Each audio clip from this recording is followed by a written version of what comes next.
Just like to give it a second. And you haven't already, just before we start, if you haven't already, go please pick up my book, Right to Grow Rich. I haven't really promoted this as much as I probably should. Been no excuses, but I want to promote it a little bit more. So please get the book Right to Grow Rich. I think it's $7.99 on Amazon. Gives you all the tidbits and tricks on how to write, how to publish, how to market, and how to get your book out there and become a best-selling author. So today, thank you everyone for taking your time to watch this. If you get a chance to watch this live, I appreciate it. And if you don't and you get a chance to watch this later, I also appreciate it. A little off. Yeah, happy Monday. Happy Monday, everybody. Welcome to another episode of Daily Motivation, 365 days of consistency, doing the same things over and over again until they become a habit. Because habit is key. What we do consistently begets our success. Now, I want to talk about a great quote. It's one of my favorites, actually, from Earl Nightingale. Earl Nightingale is one of my top mentors. He wrote he did the recording of The Strangest Secret, promoted Think and Grow Rich. I mean, he's actually one of my idols. He's a great speaker, yet great businessman. And he helped many people get off the ground. I mean, he helped Bob Proctor get off the ground. He helped guys like Zig Ziglar.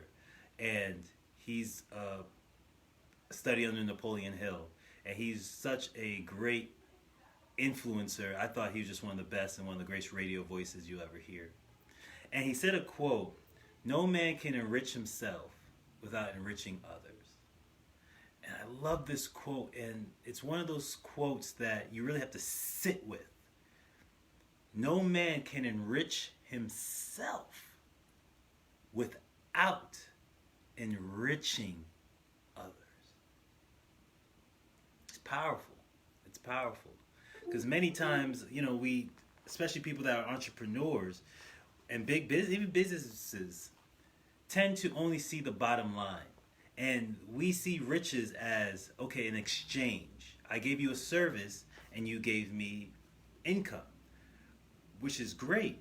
But the issue becomes we're only concerned with the exchange, not the relationship.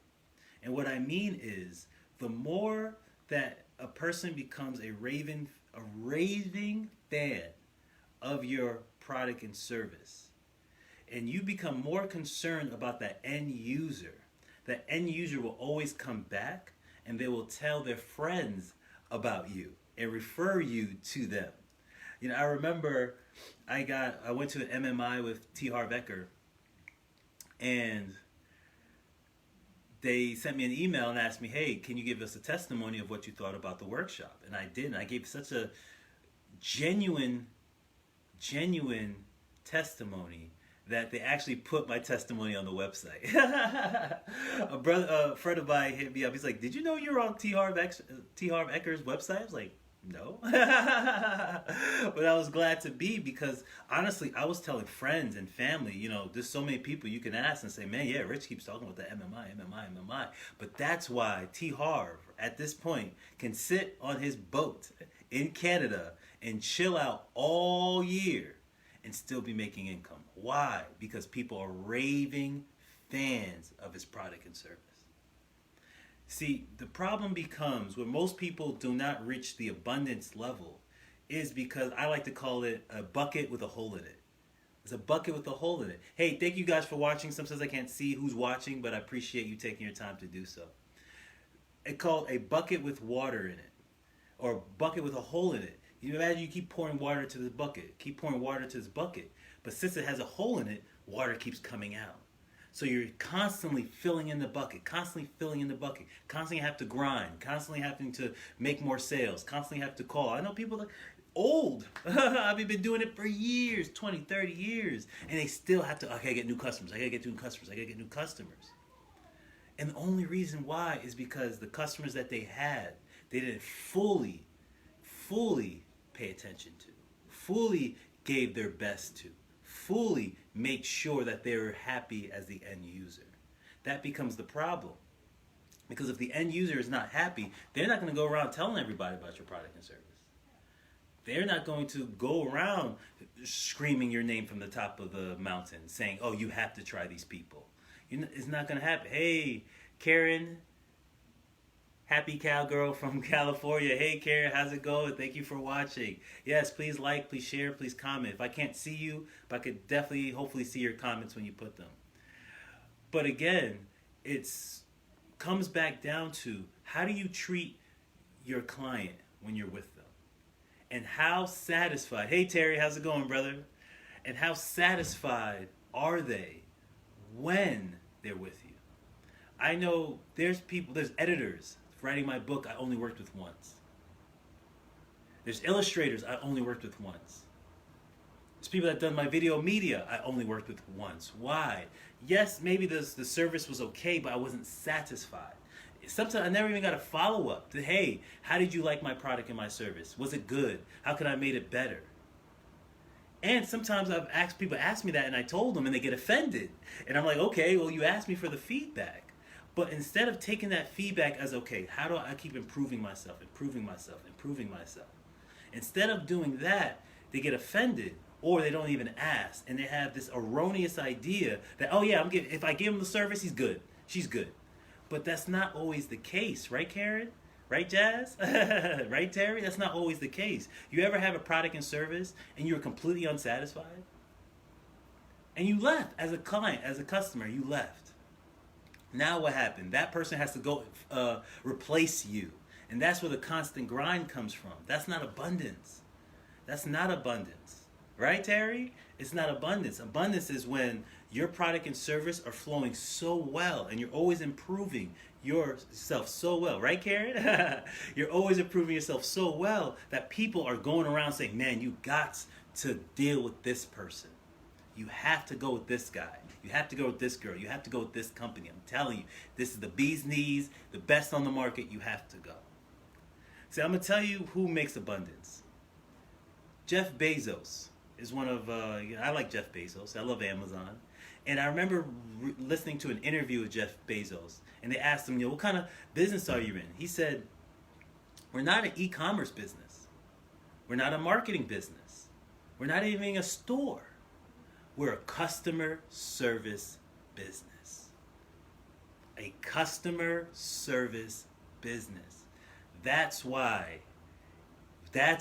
he's abundant. Because he understood, if I take care of the end user, if the end user is satisfied and happy, they'll keep using my product. And they'll keep telling people about my product.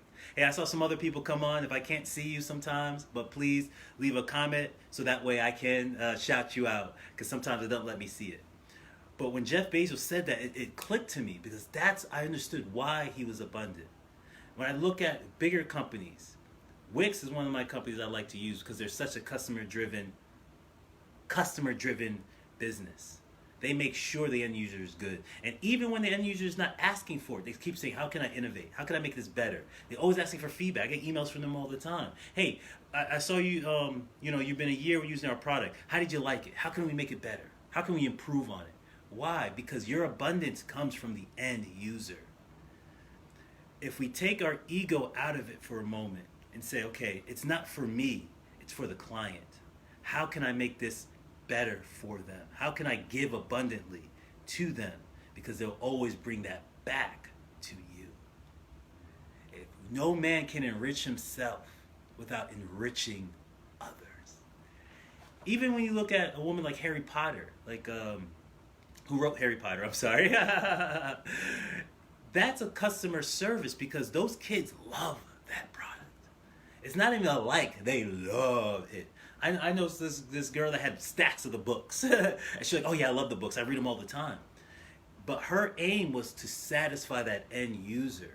That's why people loved the book, kept reading it, and obviously made amusement parks the whole thing. Hey, again, I see people watching. If I can't see you, I'm sorry. But please leave a comment so I can shout you out. But at the end of the day, we all, I feel like, wants abundance. But we have to shift our mirror a little bit to say, okay, if I was the customer, how would I have reacted? Did I give the best service? Again, and I like to think when I'm giving service, what if my mother was my customer? What if your mom was a Karen? What if your mom was the customer? Jazz, what if your mom was the customer? Right? Terry, what if your mom was the customer? How would you treat them then? How would you treat them then? So when you're trying to become abundant, you're trying to be an entrepreneur, a business person, even if you're working, who is the end user? When I was building houses, I always made sure, okay, if my mother was buying this house, I need this house on point. Why? Because the end user is so important to me. Which I'll leave you with this story, and this kind of drives the point home, from a man named Ramdas. Chest said, "Hey Rich, appreciate your commitment to this program. You gotta be committed, brother. Nothing happens without commitment." I was listening to Ramdas, and he was having an argument with his father because he was trying to sell some tapes pretty economically and cheaply. And his dad came up to him and was like, "What's wrong with you? You know, you got a big buzz with these tapes and these talks. You know, why don't you sell them higher? What's wrong with you? Are you against capitalism?" And he said to him, "No, Dad, I'm not."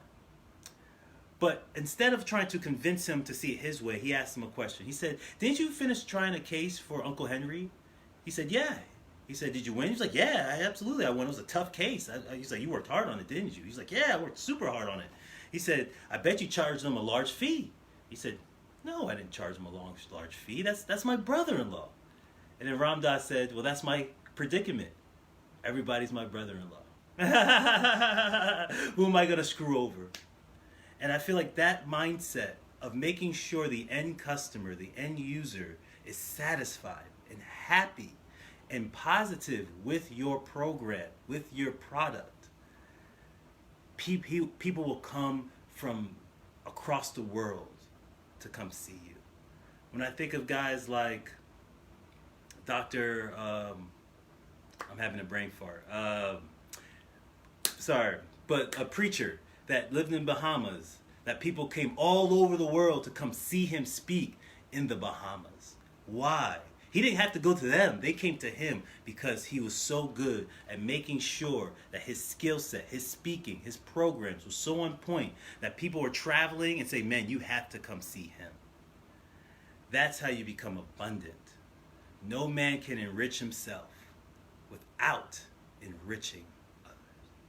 So if you're at a place where you want to increase your business, you want to get more abundance in your life, you want to increase your income, you want to collect wealth, if that's your aim and that's your goal, I tell you this: no man or woman can enrich themselves without enriching others.